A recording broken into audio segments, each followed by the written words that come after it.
மீண்டும் www.qcrc.in என்ற இணையதளத்திற்காக news Tamil செய்தியறிக்கையில் உங்களை சந்திப்பதில் பெருமகிழ்ச்சி அடைகிறோம். இன்று 19 நவம்பர் 2009க்கான முக்கிய செய்திகளை தற்போது பார்க்கலாம். இன்று பாராளுமன்ற குளிர்கால கூட்டத்தொடர் டெல்லியில் தொடங்கியதை முன்னிட்டு பாரத பிரதமர் மன்மோகன் சிங் அவர்கள் இன்று பாராளுமன்றத்தை நோக்கி வரும் படத்தை இதில் காணலாம்.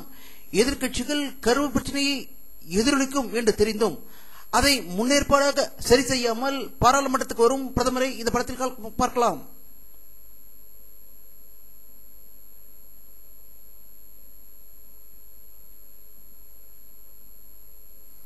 கரும்பு விலை நிர்ணய சட்டத்தை எதிர்த்து டெல்லியில் கரும்பு விவசாயிகள் மாபெரும் ஆர்ப்பாட்டம் நடத்தி பாராளுமன்றத்தை முற்றுகையிட சென்றபோதால் பாராளுமன்றம் இன்று நாள் முழுவதும் ஒத்திவைக்கப்பட்டதாகும்.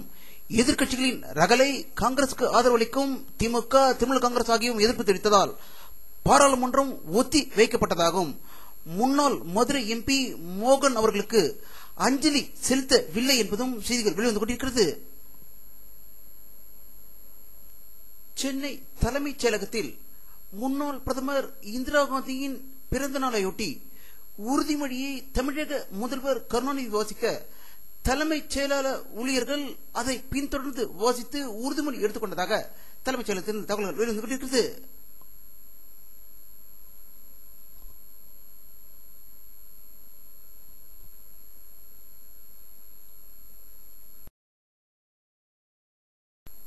ஈழ தமிழ்நாட்டு பிரச்சனையின் தொடர்பாக கடந்த 17ஆம் தேதி தமிழக முதல்வர் கருணாநிதி வெளியிட்டுள்ள அறிக்கையை விமர்சித்து பிரபாகரன் மீது பழியை சுமத்தி தான் செய்த மாபெரும் தமிழ் துரோக தவறை மூடி மறைக்க பார்க்கிறார் கருணாநிதி என்று அதிமுக பொதுச்செயலாளர் செல்வி ஜெயலலிதா குற்றஞ்சாட்டியுள்ளதாகவும் 1 லட்சம் மக்களை கொன்று குவித்த போது மத்திய அரசுக்கு கொடுத்த ஆதரவை அவர் விலக்கியிருந்தால் அவர்கள் உயிர் காப்பாற்றப்பட்டிருக்கும் என்றும் தன்னுடைய குடும்பத்திற்காக பதவிக்காகவும் தன்னுடைய சுயநலத்துக்காகவும் செயல்படும் கருணாநிதி தமிழர்களுக்காக நீலக்கண்ணீர் வடிக்கிறார் என்று அவர் குற்றச்சாட்டியதாக சென்னையில் இருந்த தகவல்கள் வெளிவந்து கொண்டிருக்கிறது.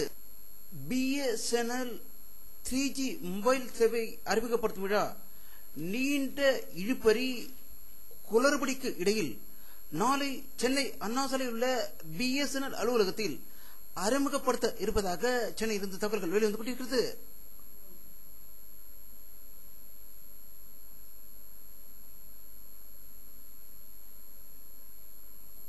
மத்திய ஜவுளித்துறை அமைச்சர் தயாநிதி மாறன் அவர்கள் டெல்லியில் சர்வதேச உள் ஜவுளி அமைப்பின் தலைவரை டெல்லியில் சந்தித்து பேசி உள் ஜவுளியை முன்னேற்றத்தை இந்தியாவில் ஏற்படுவது பற்றி ஆலோசனை நடத்தியதாக டெல்லியில் இருந்து தகவல்கள் வெளிவந்து கொண்டிருக்கிறது. சென்னை குரோம்பேட்டையில் உள்ள அஸ்னாபுரத்திலிருந்து பெரம்பூருக்கு புதிதாக பேருந்து வசதியை தமிழக தொழிலாளர் நலத்துறை அமைச்சர் அன்பரசன் அவர்களும் பலபுர நகராட்சி தலைவர் கருணாநிதி அவர்களும் நேற்று தொடங்கி வைத்ததாகவும் முன்னாள் மத்திய அமைச்சர் TR பாலு, தமிழக அமைச்சர் அன்பரசன், பலபுர நகராட்சி தலைவர் கருணாநிதி ஆகியோர் குரோம்பேட்டையை சிங்கப்பூராக உயர்த்துவதற்காக பாடுபட்டுக் கொண்டிருப்பதாக குரோம்பேட்டையிலிருந்து செய்திகள் வெளிவந்து கொண்டிருக்கிறது.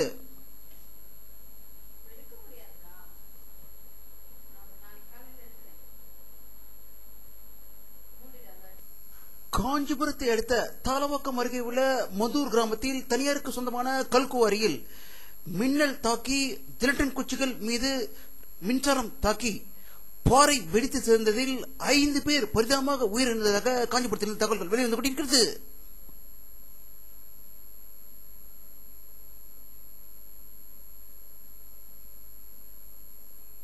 மழை வரும் முன் தூர்வாரும் பணிகளை மேற்கொள்ளாத திமுக அரசுக்கு ஜெயலலிதா கடும் கண்டனம் தெரிவித்து அதிமுக சார்பில் இன்று சென்னையில் மூத்த தலைவர் PH பாண்டியன் தலைமையில் மாபெரும் ஆர்ப்பாட்டம் நடந்ததாக சென்னையில் இருந்து தகவல்கள் வெளிவந்து கொண்டிருக்கிறது.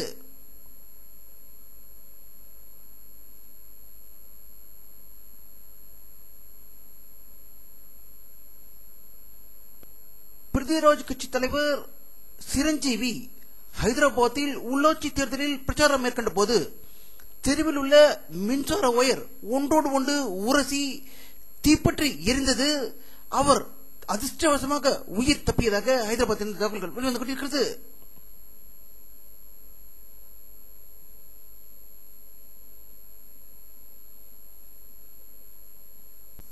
சேலம் மாவட்டம் ராசிபுரம் அருகே மலையாம்பாளையம் வளைவில் சென்ற அரசு பஸ் திடீரென்று மின்கம்பத்தில் மோதி பள்ளத்தில் கவிழ்ந்ததில் 2 பள்ளி மாணவர்கள் உயிர் இழந்ததாகவும் 35 பேர் படுகாயம் அடைந்ததாக சேலத்திலிருந்து தகவல்கள் வெளிவந்து கொண்டிருக்கிறது.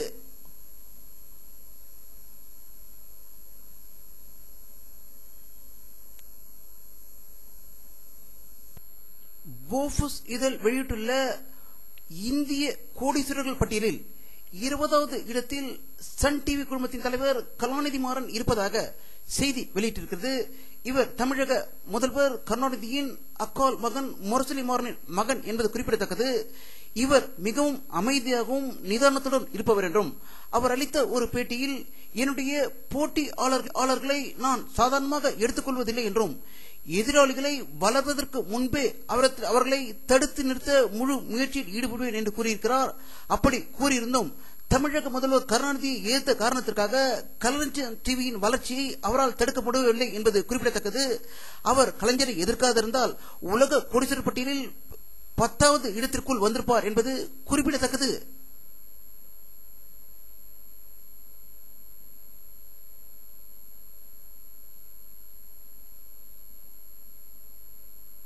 மும்பையை சேர்ந்த விரைவு ரயில் ஒன்று குஜராத்தில் உள்ள ஜாம் நகரில் ஆளில்லா ரயில்வே கிராசிங்கில் புகுந்த ஆட்டோ ரிக்ஷா மீது மோதியதில் 10 பேர் உயிரிழந்ததாகவும் 10க்கும் மேற்பட்டோர் படுகாயம் அடைந்ததாக மும்பையிலிருந்து தகவல்கள் வெளிவந்து கொண்டிருக்கிறது.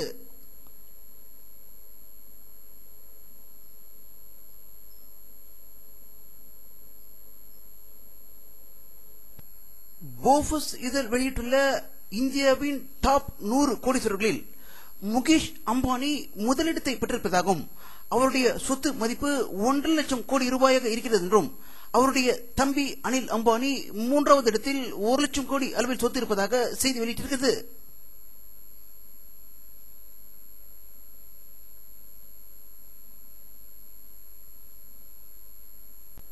பாகிஸ்தானில் உள்ள பெஷாவர் நகரில் உள்ள உயர்நீதி மன்றத்தில் ஏற்பட்ட பயங்கர குண்டுவெடிப்பில் 20 பேர் உயிர் இழந்ததாக இஸ்லாமாபாத்திலிருந்து தகவல்கள் வெளிவந்து கொண்டிருக்கிறது.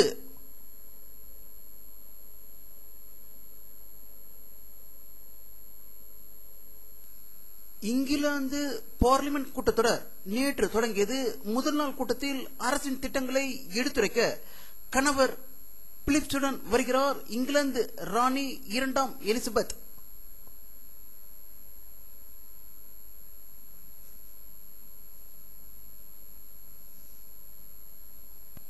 ஆப்கானிஸ்தான் அதிபராக கசாய் 2வது தடவையாக இன்று பதவி ஏற்றுக்கொண்டதாகவும் எதிர்க்கட்சிகள் அவரை எதிர்த்து போட்டியிடாததால் அவர் வெற்றி பெற்றார் என்பது குறிப்பிடத்தக்கது. இதற்கு அமெரிக்கா, ஐரோப்பியா, இந்திய நாடுகள் துணை போகியது என்பது குறிப்பிடத்தக்கது.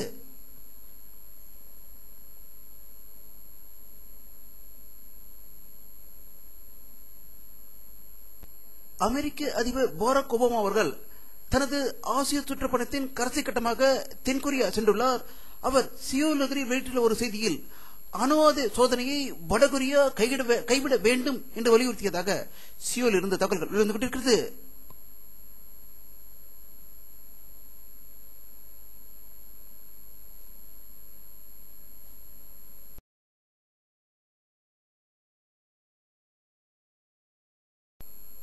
இஸ்ரோ அனுப்பிய சந்திராயன் நிலவில் தண்ணீர் இருப்பதை கண்டுபிடித்ததின் எதிரொலியாக நாசா ஆய்வு மையம் இஸ்ரோவுடன் இந்தியாவுடைய சேட்டலைட்களை பகிர்ந்து கொள்வதற்கு ஒப்பந்தம் செய்துள்ளதாக அமெரிக்காவில் வாஷிங்டன் இருந்து தகவல்கள் வெளிவந்து கொண்டிருக்கிறது.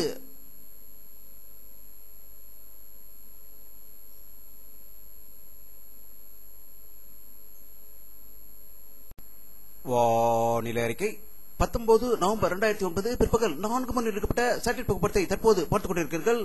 தமிழகத்தில் அவ்வளவாக மேகமூட்டங்கள் காணப்படவில்லை. வங்கக்கடலில் மேகங்கள் அதிகமாக தமிழ்நாட்டை நோக்கி வருவதால் அடுத்த 48 மணி நேரத்துக்கு மழை பெய்ய வாய்ப்பு இருப்பதை இந்த படத்தில் காணலாம்.